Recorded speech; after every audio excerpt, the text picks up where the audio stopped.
you're never prepared for your love of your life to have cancer. Right. Never prepared for that.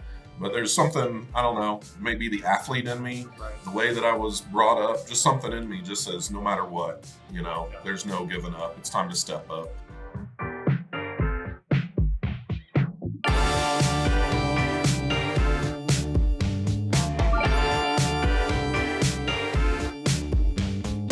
Welcome to episode number 126 of Success Superstars, your place for inspiration, motivation, and for the tips of success for peak performers just like you. My special guests today, Brad and Paula Baldwin. Welcome. Thank you. Hello. It's nice being here. Yeah, it's great to be here. It's fun to be in the studio, not at a home office and that kind of thing. We get out a little bit now. Yeah, this is an impressive facility. Yeah, it really is. And I'm so excited because of your success and everything that you do in the community to get you on the show and share a little bit about your journey.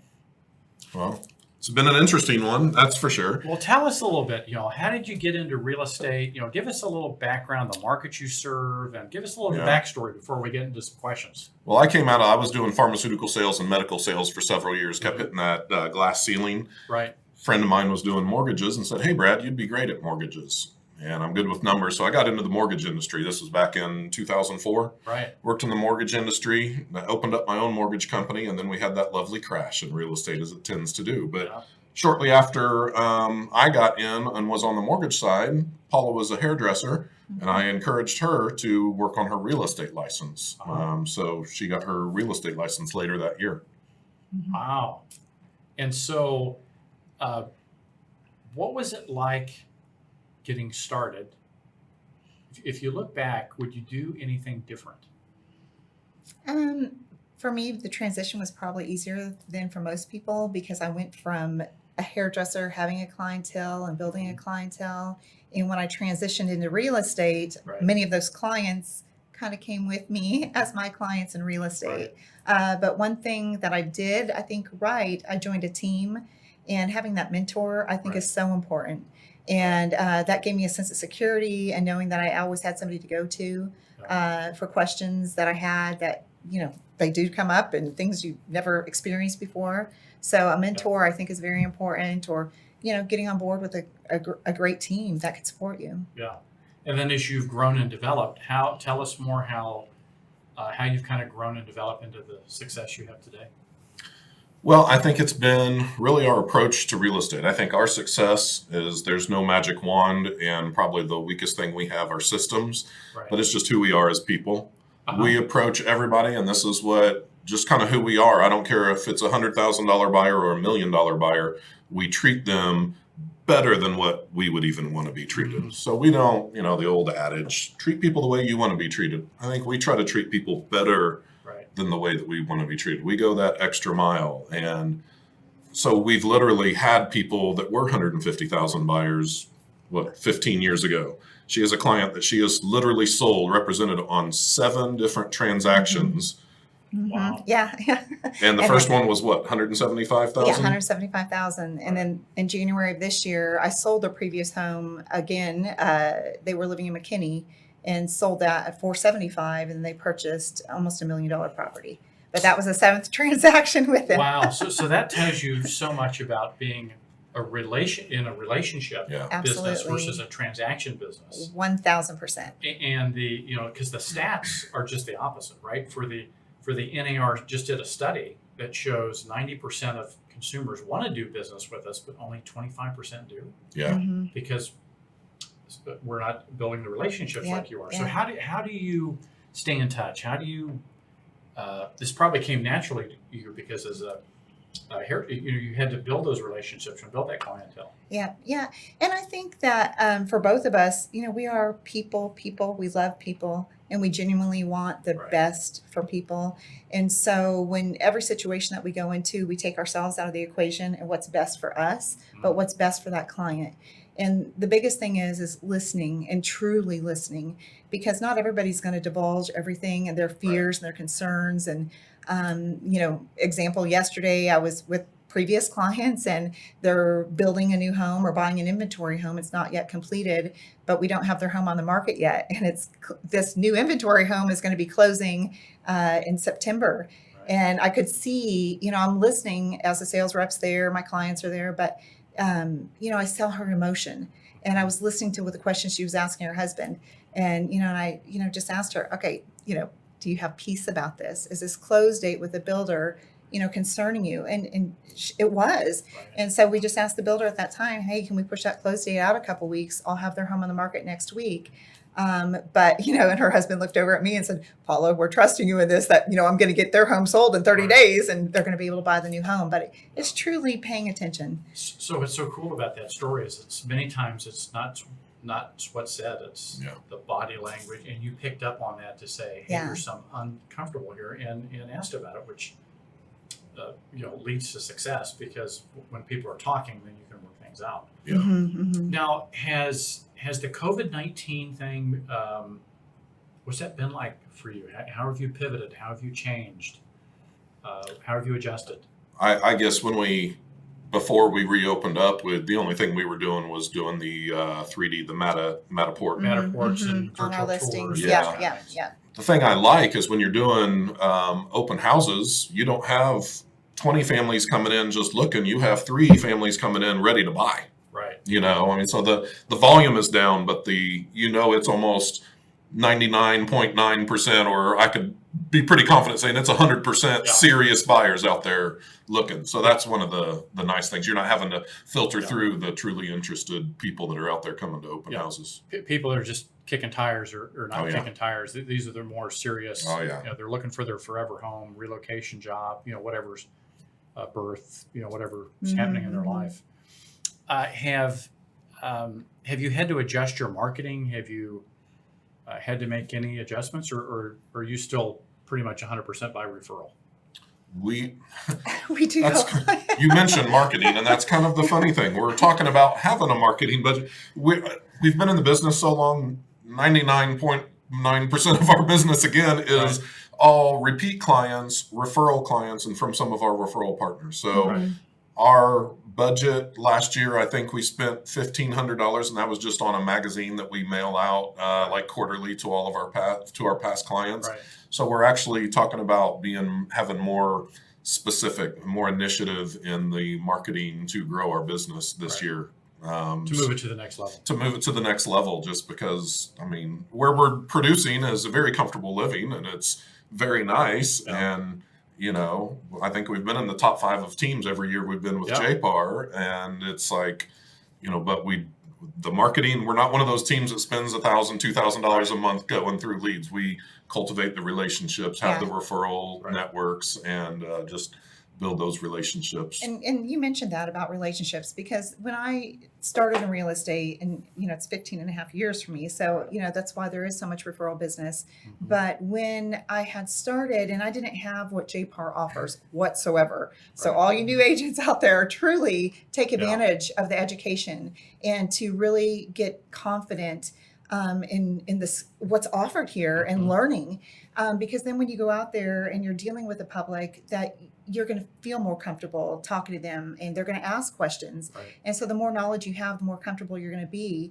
But the relationships, Brian Buffini and David Knox, there's all kinds of different tools out there, but you still have to be yourself in it, and you have to really you can't be somebody else. And so whatever's comfortable for you to do, and Brad all day long can be on Facebook and talking to everybody, blah blah blah. I'm not that kind of person. I'm more like, I'll pick up the phone, or I'll send a text message. Hey, I was thinking about you today. I hope you're doing, I hope everything's going well. Or I have other clients that I've been working with for 15 years and sold their homes over and over again, moved out of state, moving back into state, things like that. They just had a daughter graduating from high school, going to UNT, and and I knew their little girl when she was a little girl, and now she's going to college. Wow. And and so I sent her UNT t-shirt, and just sent her a card, congratulations on graduating high school, and it was so different this year, but it's a beautiful thing. The relationships are huge, and the referrals from those relationships, and we don't even ask for the referrals, we just get them. She's already sent me a buyer I'm working with this year. Wow. So it is a relationship. So as self-employed entrepreneurs and business owners, you know, we have to go through everything. Yeah. And I know you've gone through some things that maybe weren't easy, and maybe you want to share about those. But how have you persevered despite obstacles that get thrown at you? Our faith. Okay. It is our faith that we rely on. And I mean, I think every day, and really after this last year, we just have learned that we got to wake up every morning and just count our blessings, because no matter what we're going through, no matter how tough it gets, we still have so many blessings. We have 2 healthy daughters and 3 lovely grandchildren. We did have a challenge. You know, we shared with you this time last year, we were getting the news that Paula had cancer. So the turmoil, she even has a hard time saying that, but she says the C word because I don't say any word. it's it's such a tough thing to really accept. And so while she was going through that, the emotions and the treatment and just everything that she went through, all the 3 surgeries and so much trouble with each one. And, you know, so I'm being nurse, caretaker, spending the night with her in the hospital and taking care of all the And business. having to take care of the business. Yeah. You know what? So many of our employee friends don't understand. You know, they get a paycheck, or they have benefits, or they have some types of insurance, but we don't have that. Right. And so if you're not continuing to work, there's no money. Yeah. Right. And so how did you get into the mindset of, you know, being a caretaker and also still being a provider? Is it just something you just said, I've got to do? I don't think there's an option sometimes. Sometimes when something like that happens, it hits you out of the blue. I don't think you're ever prepared for that. No. You're never prepared for your love of your life to have cancer. Right. Never prepared for that. But there's something, I don't know, maybe the athlete in me, Right. the way that I was brought up, just something in me just says no matter what, you know, Yeah. there's no giving up. It's time to step up. And those are 2 very different switches, being caretaker and understanding and sympathizing for what she's going through, Right. and being businessman, making sure transitions are going through. So Right. it was tough. It was exhausting. Particularly as a male, right? You know, we don't tend to have that nurturing I side don't of know. us. We want to fix it, not. And so that internal coach Yeah. got into you and said, okay, time to buckle up, buddy. Yeah. And so here we are now. Yes. Yeah. It's a blessing. You know, we're through it. COVID's nothing compared to what we went through over the last year. So this was just like another Wear a face mask. wear a That's face it. mask and let's move on. And let's move on. Well, so as we wrap up, as you know, whether they're new agent or in the middle of their career or growing, what would you share with agents today? One or 2 tips that would, you know, from your success that would help them on their journey? I think just like Paula said, be yourself, but just be loving and caring to everyone and treat everybody, like I said, the way that you would want to be treated, if not better. And this includes other agents. There are so many stories that we have. We've actually gotten a referral from another agent that wasn't with our brokerage because of a relationship we had built with her. Yeah. Right. And from that referral, we've closed Several transactions there. almost And 6 it was million. another agent that she just Yeah. couldn't Right. handle the listing with another brokerage. Right. And she called us because she had a relationship with us. Right. But then after we took that over. So it is about relationship with everyone and treating everybody with respect. And And if you do that, people are going to respect you. They're going to like you. They're going to do business with someone they like, and they're going to want to refer other people to people that they respect and they trust. like. Yeah. So I think it's more to the core of who you are than And tasks that's part of that who you're doing. you guys are. And what I love about that, at least right now, what we've noticed, Kelly and I, over the last 12 weeks, is tensions are high. You know, and so we're seeing more what I'm going to call silly disputes because people Yeah. just aren't Yeah. being Yeah. as graceful with each other as we should. Whether That's it's other true. agents, partners, vendors, clients, the tensions are high. That's so true. And with that, when you're kind and when you are sincere, it stands out even more than in the normal. Well, I market. just bought a T-shirt that says "I'm imperfectly imperfect." No, you're And- perfectly I'm perfectly imperfect. Yes. Yeah, I love it. And the truth is we're all imperfect Yeah. human beings, and every one of us are dealing with the situation a little bit differently. And from, our family of origin, all these thoughts that can race through your mind. But, you either live in fear and do nothing, or you live in faith and you move forward. Love that. Say that again. You either live in fear and do nothing, Right. or you live in faith and you take that step forward. Wow. But every Powerful. single day, you wake up and, this is the only life you have, the breath in your lungs for this moment, and you do something in that day. You just don't waste it. And so if you've chosen this career and this is your passion and your career, you get up and you do something. You don't just wallow in self-pity, sorry. Yeah. But, you just, forgive yourself, even if you have, Right. and be merciful, and, having that same mercy towards others and what they're going through and their experiences. Well, I love what you said is don't waste the day. Yeah. Don't waste any day. Exactly. Now, let's unpack this a little bit. I want to go a little bit longer if we can. Yeah. How do you then deal though with the things that do come up where you need to be more assertive or a wrong needs to be righted? How do you address those in a professional, graceful way? I mean, because they do happen. I'm assuming that. I mean, your business isn't. No. Every transaction doesn't happen perfectly. I'm No. assuming that things do happen, and how do you deal with the mistakes, the screw ups, the mess ups that happen? First thing you have to accept is you can only do what you can do. There's only so many things that I can control in my business, and there are things I can't control the other agent on the other side. I definitely can't control that other agent's client, whether they're the listing agent or the buyer on the buyer's agent. You can only do what you can do. You have to kind of let go of some things, but just to understand the person, that you don't know what that person's going through. I know what we went through last year. I don't know what that person's going through. Right. And you've got to understand that and try to be tactful about it.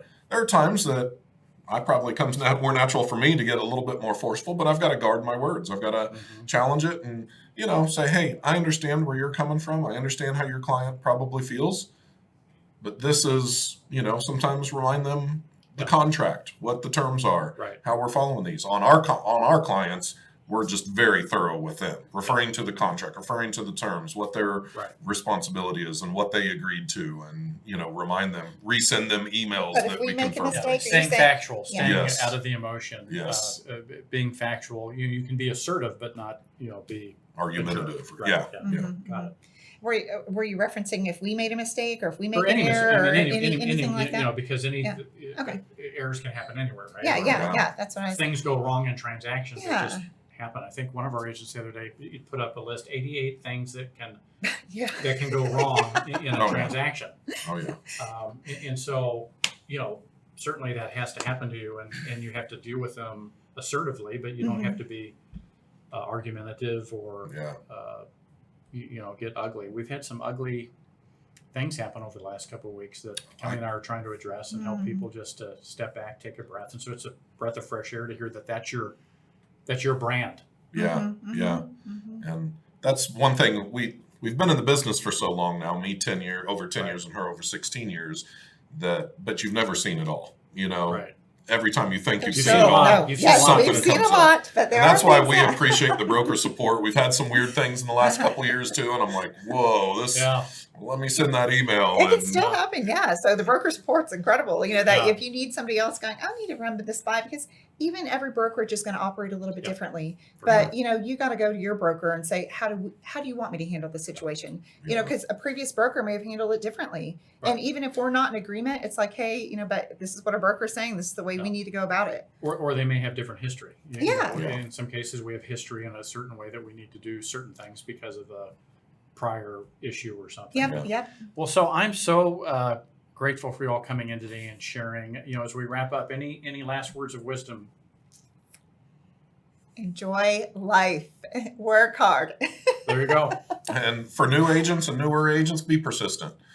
Stay the course. Yes. It's not about this paycheck this month. If you're in it for the long run and you're in the business for the business, it's about how you treat people today will pay off 3, 4, 5 years from now when you start getting all those repeat clients. Yeah. It's not a transaction. It's not a transaction. It's a relationship. Yeah. Absolutely. Well, thank you so much. glad you're here. Congratulations on your success in multiple ways.